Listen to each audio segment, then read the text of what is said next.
So I think as filmmakers, we're all inherently on this never-ending search to try to make things look more cinematic. However, the issue is that the word itself, cinematic, is thrown around so much these days that nobody even really knows what cinematic means anymore. If you look in the dictionary for the definition of cinematic, it says of, relating to, suggestive of, or suitable for motion pictures or the filming of motion pictures. The issue is that films these days are so aesthetically different from each other that that definition doesn't really help much, right? So I say fuck that. My definition of cinematic is making everything look like Roger Deakins or Emmanuel Lubezki shot it. I'm currently watching one of my favorite movies of all time right now, and that's No Country for Old Men, directed by the Coen brothers. And not only is it shot beautifully thanks to the cinematographer Roger Deakins, who is my favorite artist of all time, but it's also shot on actual film, and that inherently just makes things look more cinematic. Nowadays, shooting video on film isn't always the best option. Sometimes it's just not that accessible due to cost or not having the right equipment or just development time.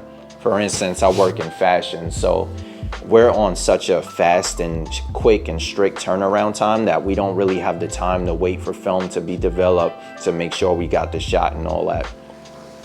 And there are a lot of companies and LUTs and plugins out there that swear that they have this miracle product to turn your digital footage into more analog or more filmic footage. And just being honest, most of them are kind of trash. But I've been using one lately, and I think it might be the one. Let me show you why.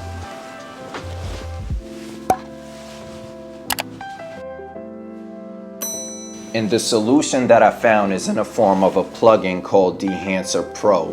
And it's available for not only Final Cut Pro, but also Adobe Premiere and DaVinci Resolve. Now, like I said, I've used a lot of different products that swear that it's gonna make your digital footage look more filmic.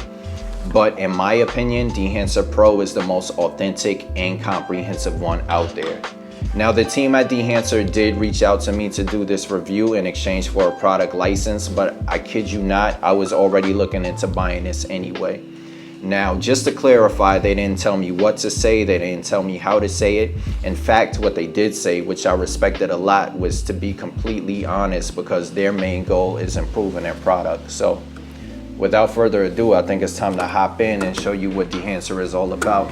Now, when you first load up Final Cut with Dehancer installed, Dehancer is going to be in your Effects tab right here, under Video, under Film Emulation. And you can see I have Dehancer Pro and Dehancer Pro version 2, excuse me. So this is newly released. There are some new features, so I may struggle a little bit to tell you what some of them are, but let's go ahead and load up version 2.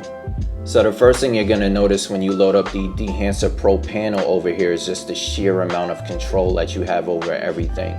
So on the old version of Dehancer, actually let me pull that up, there's actually a lot more control. So if you scroll down through Bloom and Halation and whatnot, there's just an overwhelming amount of settings and whatnot that you can change. But let's undo that and go back to the version 2. I see that they kind of streamlined everything, and I think that's so far the biggest change that I see so far. So instead of having a bunch of different settings to change for film breadth, you actually have a shorter menu and you can select the type of effect that you want depending on a type of film that we're emulating.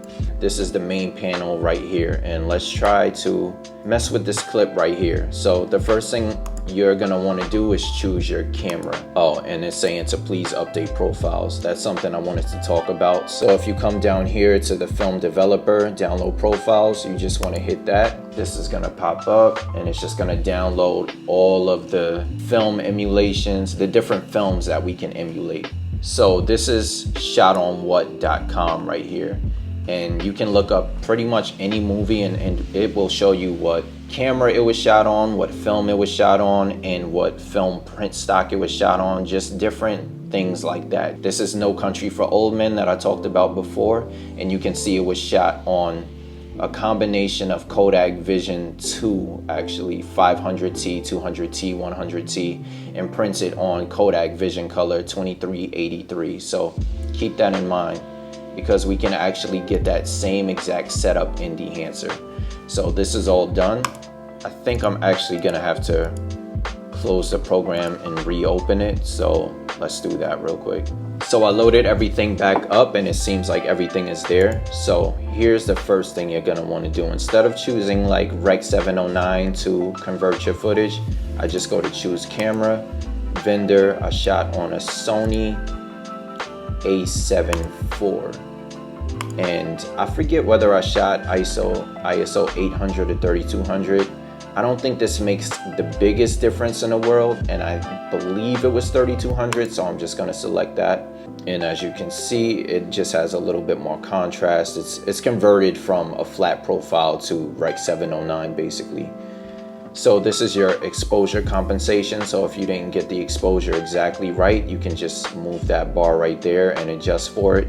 Temperature compensation, same thing. You could put it more towards the blue, more towards the yellow. Tint compensation, so if you go over here, it's gonna go more towards red. If you go over here, it's gonna go more towards green. Now defringe right here. You have to enable this section right here. So if you want to use this, you just have to hit that. But what defringe does is it controls the chromatic aberration that you might have gotten from filming your clip. If you don't remove the chromatic aberration with defringe, then it might interfere with like the bloom and the halation effect that we can adjust later on in this plugin. Now, remember I showed you that No Country for Old Men filming specifications. So that was Kodak Vision 2. We have Kodak Vision 3, which is, I don't think makes a huge difference. So let's select that, Kodak Vision 3. And as you can see, it kind of changed the look of the film, of the clip over here. Push and pull, when you shoot film, whether it's photo or video, film behaves differently based on how much light that you expose it to when you're shooting it. So with this Kodak Vision 3, if you pull it, it seems like you get a little bit more contrast. It seems to me like it goes a little bit more towards the greens or blues. And if you push it, you lose contrast and it goes a little bit towards a reddish, more warmer look. The biggest difference is contrast. This film compression tab right here, and we're gonna enable it. All right, just take a look at the Luma right here. You can see that it kind of pushes everything back down together, because when you look at actual film, there isn't a big difference between the highlights and the shadows, and that's what this tab is for, to basically emulate that compressed look that film has. So impact right here controls how much compression that you're getting. So if you look at the scopes over here on the Luma side, you'll see that if I increase the impact, there's a lot more compression going on, and if I go back this way, then you get a bigger dynamic range between your highlights and shadows. But to make it look more filmic, you generally want to increase the impact. Now tonal range right here is responsible for how much of your Luma scopes and whatnot, your dynamic range between your shadows and your highlights that you want to be affected by this film compression slider.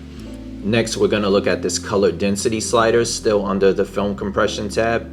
And basically, film behaves differently when it's in the highlights. For instance, some film will like lose saturation or contrast in the highlights, or as it gets closer to the highlights. And this is pretty much what this does. You can kind of see a difference if I increase it. Everything is slightly more saturated in the highlights themselves. So look right here. You can see a little bit more color saturation or color density, as the name implies, in that section. It's a very, very small difference, but it's a difference nonetheless. Once again, so this is the film compression tab. I'm gonna disable that so you can see the difference. And now that's the film compression enabled. I kind of like that look, and everything's at default like I left it, so I'm gonna save that. It just looks a little bit more filmic. Now expand is one of the most important segments in Dehancer Pro, and the team at Dehancer actually suggests that you come to this panel right after you pick your film profile. And what this does essentially is that you can add contrast and whatnot back into your footage, because yes, we are trying to emulate film, but at the end of the day it's still digital, and a lot of the panels that we're going to use make everything a little bit less contrasty. And with the black point and white point sliders and expand, you can actually bring some of that contrast back.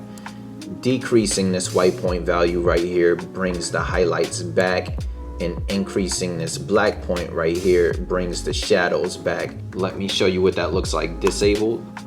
So this is the footage without adjusting that expand feature right there. And as you can see, I added a lot more contrast back, and Dehancer themselves say that you're probably going to be using this expand section quite a bit while you're color grading, so going back and forth to it and just adjusting the look. Now we don't want to go too crazy. After all, we are trying to emulate film, so making it contrasty as hell isn't really, you know, it's kind of going against what we're trying to do here.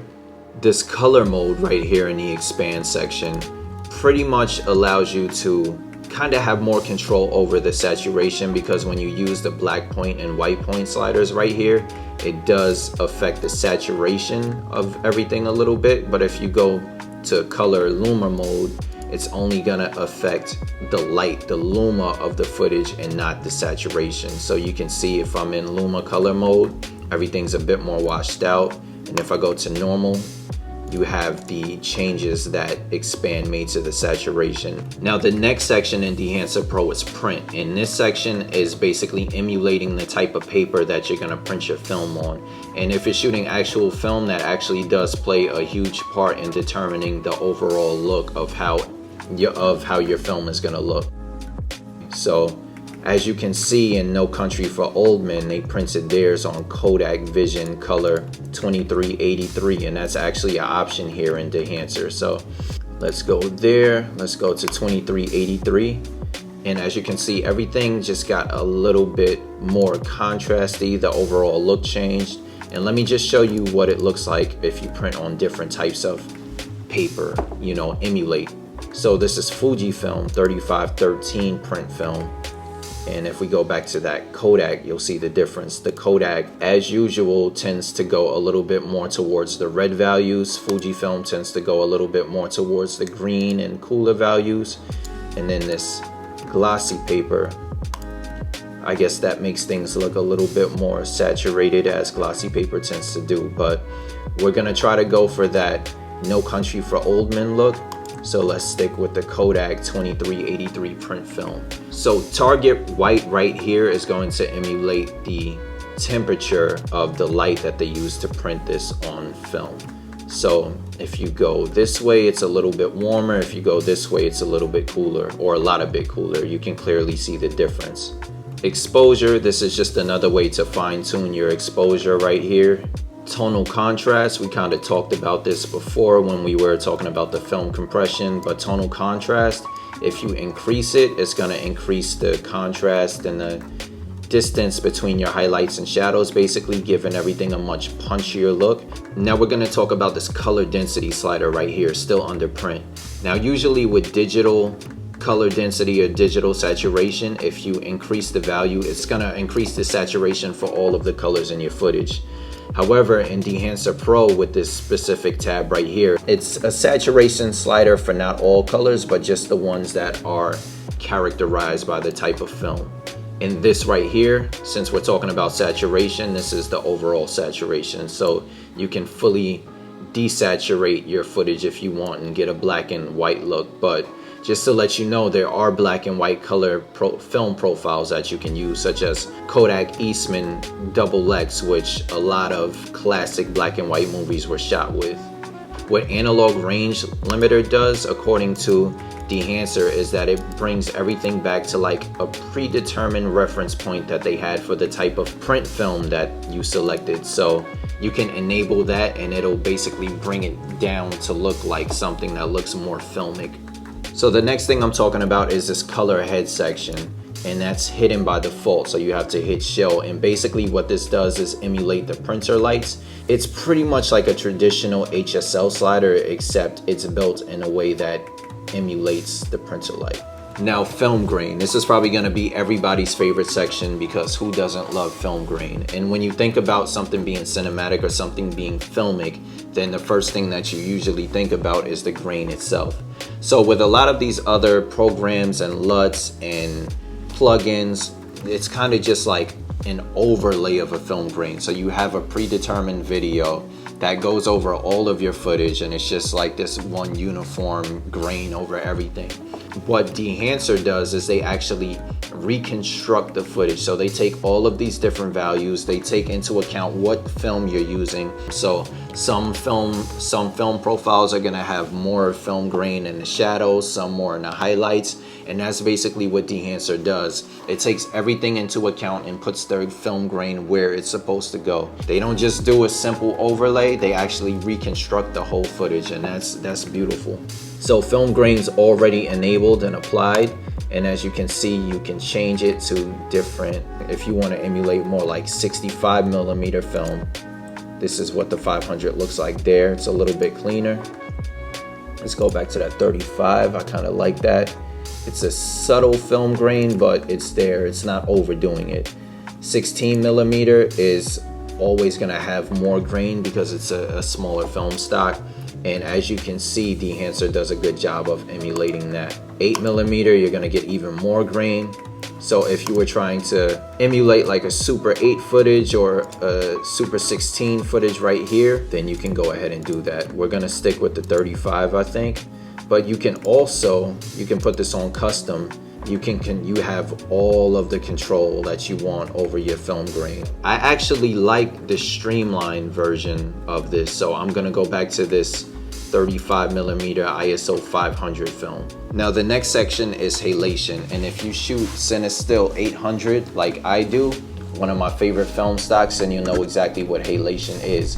But if you don't, let me actually show you. So there was a pretty popular show that was on recently called The Idol on HBO, and I noticed that had a lot of halation. So with a lot of different films, actual films, when you shoot it, you get this red glow around really bright light sources. And basically you have the control to do that in Final Cut with Dehancer Pro as well. So take a look right here at this Santa Monica light source right here. When I enable the halation, you get that red glow around the light sources. And that is a pretty defining characteristic of film, so it's beautiful that Dehancer has that built in. And once again, this is streamlined a lot better than it was on the former version of Dehancer Pro. So with the rim jet layer removed, it looks a lot closer to Cinestill 800T. So when you shoot that, you get really prominent red halation around your light sources, and it just creates a very unique look. So I'm gonna zoom out again so you can kind of see what that looks like all together. Let's disable that so you can see the difference. So this is without the halation feature enabled, and this is with it enabled. And once again, like the film grain, you can go to custom and have a lot more control over this halation. And the next panel is the bloom effect panel. And I pretty much always have bloom on my footage anyway, because I use this product known as a Moment Cinebloom. And what that does is it just kind of softens up skin tones. It puts like a nice glow effect around any light source. And say I didn't want to use that, it's actually built into Dehancer. So instead of baking the bloom into my footage, now I have a plugin that I can just enable that, and I can get the bloom effect that I want right here. So yeah, take a look at my light sources right there. So this is with no bloom effect, this is with the bloom effect. And once again, you can control that. 65 is going to be a little bit finer bloom, or a different type of bloom. 16mm, a different type of bloom. It's a little bit more pronounced. 8mm, definitely more pronounced than the 35 and the 16. So as you go higher, it's a little bit more fine-tuned and less pronounced. And once again, you can go right back to custom, and you can control and fine-tune the type of bloom that you want. So shout out to the team at Dehancer for having this more streamlined approach, because I personally like this, and unless I'm doing like a very specific edit, I'm always going to use it streamlined. So I believe this next effect right here, this next effect panel, film damage, I think this is exclusive to the version 2 that we're working in now. I don't recall seeing this on the old version of Dehancer. I could be wrong. Let's actually go to this clip again. When you shoot film, you're generally gonna get like dust and whatnot on your film, unless you're really careful with taking your film out and shooting your film, blah blah blah. Even on the prints and the scans and whatnot, you can get dust and all types of different damage to your film, and what this does is kind of emulate that. Generally it's more pronounced for the 8mm, so let's look at that. And yeah, exactly, that's what it does. So you can see little scratches and whatnot on the film. I kind of like it at 16. Let's see how it looks fit to screen, and I think that looks good. You can actually really see the difference when you actually play through the footage. So I'm gonna go back to that 35 because I think the 16 was a little bit too much, and this is what the film damage looks like at 35. So film breath is the next panel in Dehancer, and this basically emulates uneven emotion on film. So when you're watching film playback frame by frame, sometimes there's a slight increase, a slight decrease in the saturation or exposure or contrast. So film breath is just going to give you a little bit more of an analog feeling. It's going to give you a little bit more unpredictability and instability as opposed to digital, which is generally just, you know, all one look. And once again, with film breath, you can control everything if you hit custom, and you can go in there and pretty much change everything. So the next section, gate weave, kind of has the same intentions. It's basically just emulating another mechanical characteristic of actually shooting film. I'm gonna full screen it and play it back.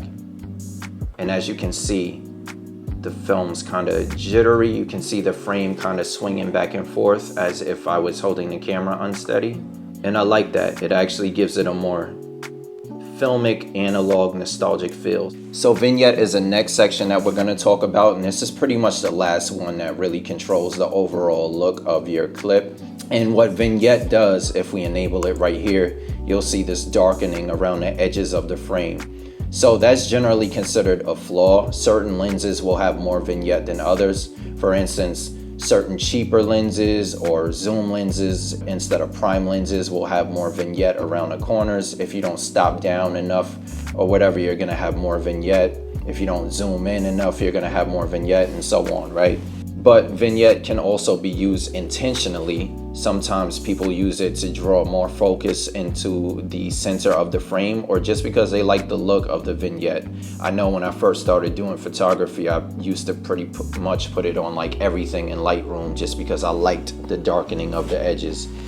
And yeah, you have the ability to do that here. You can also change the center point. So if you wanted the center point of the vignette to be over here, you can do that. And the next section is monitor, and these are pretty much like the bonus sections, as I called them before. And these are the things that Dehancer didn't even really have to throw in here, but they did anyway, just because, you know, out of the kindness of their heart and whatnot. So monitor, you have false color built in.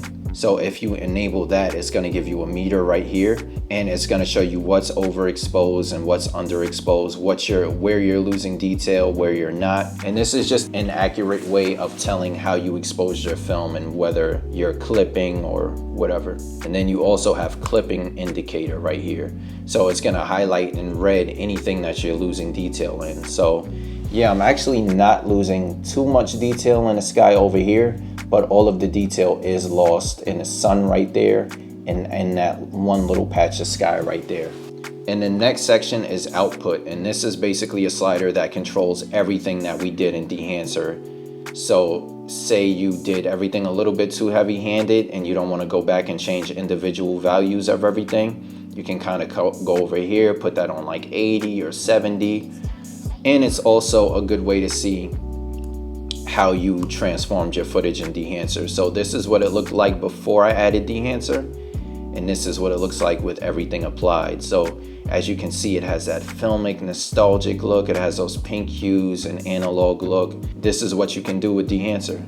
The next section is their LUT Generator, and this is actually nice that they added this. If you show that panel right there, you can actually export a LUT. It's not gonna have like the film grain or anything that's like size based, so it's not gonna have the bloom, vignette, film breath, the gate weave, but you can basically export the color science and everything that you did. So you can apply this, you can put this on your field monitor so you have it to refer to when you're actually filming footage, and you can export this and use it on any other footage instead of having to do all of these again. It's not exactly a preset for everything you can do in Dehancer, but it saves the color science.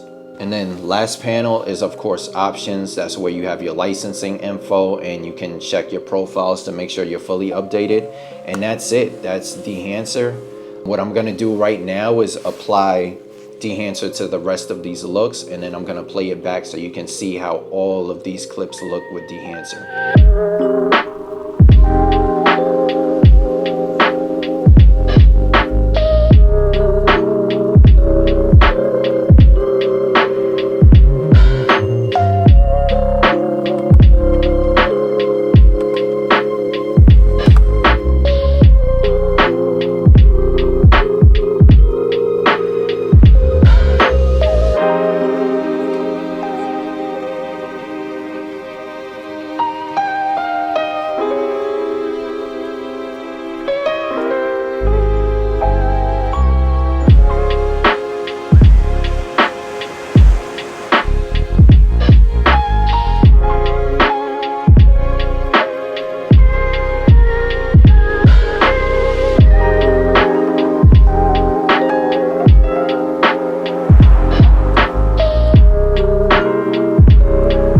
That's pretty much it for Dehancer Pro for Final Cut Pro. I did also want to mention that they do have an iOS app, which is equally as impressive for editing mobile footage and any footage on a go. I'm going to do a separate video about that in the future, but just so you know, it's available. And the good folks over at Dehancer also gave me a discount code to give to you. So if you want some of this filmic goodness in your life, then all you have to do is enter the code JORDANXAVR and you can get 10% off of the purchase of the full Dehancer, because you know you need this in your life, right? And real quick before we get out of here, I just wanted to get into some of the pros and cons that I have with Dehancer Pro, and it's pretty much all positives. I can't really think of many negative things to say about this. You have so many controls that you can get the exact look that you want to get. You can control everything the way you want to. Now with Dehancer version 2, it's a lot more streamlined and it's not as overwhelming as it looked in the earlier versions of Dehancer. So you have a simple way to do things and you have a more complex way to do things if you want to fine tune. The only con that I really have is that it didn't run as optimized as some other plugins that I've used on Final Cut before, but that's because none of them were as intensive or comprehensive as this. As I said before, I can basically do an edit in Dehancer without touching anything else in Final Cut. I don't have to go to my color wheels. I don't have to go to the HSL. I don't have to even select the camera LUT from the info pane built into Final Cut. Everything can be done in Dehancer. So it's kind of like its own program just within the confines of Final Cut Pro. And all of the effects are graphic intensive effects. But once I ran proxies, it was perfectly fine from that point on. So I really have nothing negative to say about Dehancer. As I said in the beginning, it's the most authentic and comprehensive film emulation software that I've used thus far. And I can't wait to see what the Dehancer team comes out with next, how they improve on this. And yeah, sky's the limit really for them. This is an incredible program.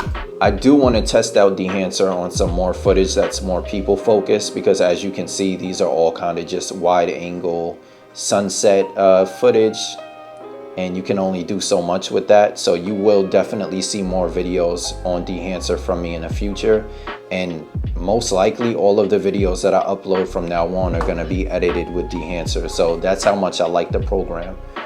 And yeah, that's pretty much it. I hope this video was helpful. I know it's a pretty long video, but I tried to include as much information in it as I can, so my apologies for that. But if it helped you in any way, or if it puts you on a Dehancer, then definitely hit that like and subscribe, all that generic YouTube stuff that I hate saying, because it really does help the channel out. So I would appreciate it. Thank you, and yeah, I'm done. That's it. That's the end of the video.